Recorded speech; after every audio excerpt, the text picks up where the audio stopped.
you mentioned the pressure to perform. Has that been something that you've experienced? Is that negatively experienced, the pressure? Has that bothered you at points? Absolutely. That's the thing that keeps me up at night is the pressure. Mm-hmm. Is the pressure of that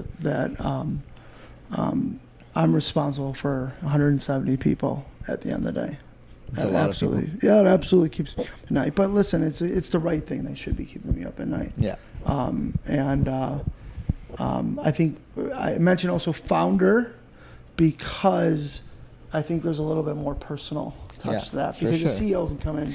Yeah. You can be a CEO at any. You don't have to come be in the out of founder. a dying company, Right, essentially, right? exactly. Yeah. And hey, if you don't turn it around, well, it was already screwed up when you got or there. even a healthy company. Yeah. You know. But being the founder, I think there's a personal element. And I'm a founder who started the company from my apartment. Yeah. And so this is as bootstrapped and scrappy of a business as you can get. There's also the I think the element of there's no one to blame.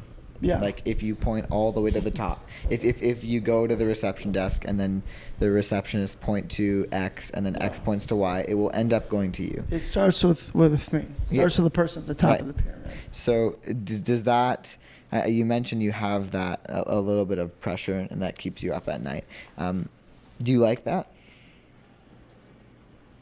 It's a great question. Because, and here's why I asked that question. Because people listening, to some people that might sound like a dumb question. Well, of course he doesn't like it. But I think what I've learned from these interviews and from meeting with entrepreneurs is that there's so much going on and they're addicted to the almost restlessness and the sense of building something, that they were so bored at just like a day-to-day life. They were so bored kind of working their 9 to 5 and doing what they were doing that they craved some like uncertainty. Is that the situation for you? I think that's exactly it. I think you nailed it. I think, especially early on, the fear of failure, I didn't want to fail at this. And so that really motivated me. What about failure bothered you? I think that it was. I